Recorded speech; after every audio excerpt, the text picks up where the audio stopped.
Isidro, eres un orgulloso borjano. Sí. Tu colaboración en tu villa natal ha sido, yo diría que determinante para el propio desarrollo cultural de la misma. Has participado siempre activamente, tanto en el Centro de Estudios Borjanos, en el Museo Arqueológico. ¿Qué te inspira, Borja? ¿Cómo te sigues sintiendo ahora que asumes la responsabilidad de la dirección del Museo de Zaragoza? Bueno, para mí Borja, aparte de la anécdota que antes he comentado de la furgoneta en el Campo de Echegaray, es también mi escuela de arqueología de campo.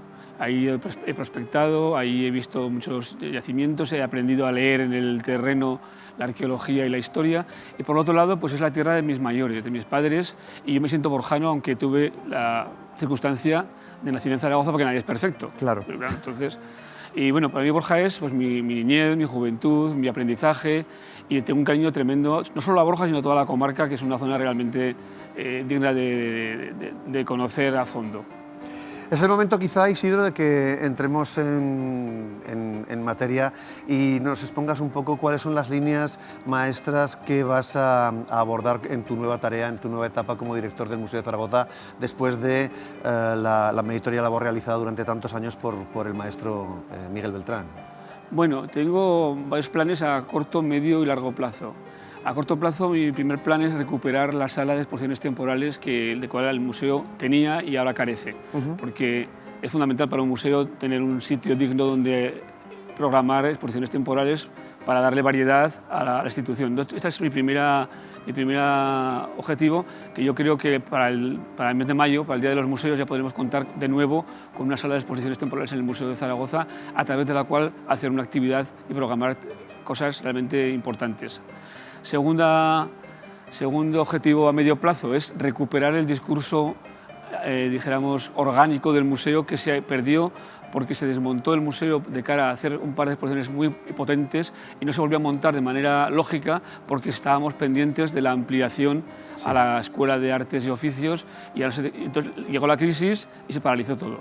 Y por fin mi tercer proyecto, o mi tercera hipótesis utópica, será la ampliación a la Escuela de Artes y Oficios, que es la única manera de solventar los graves problemas que tiene el Museo de Zaragoza de espacio.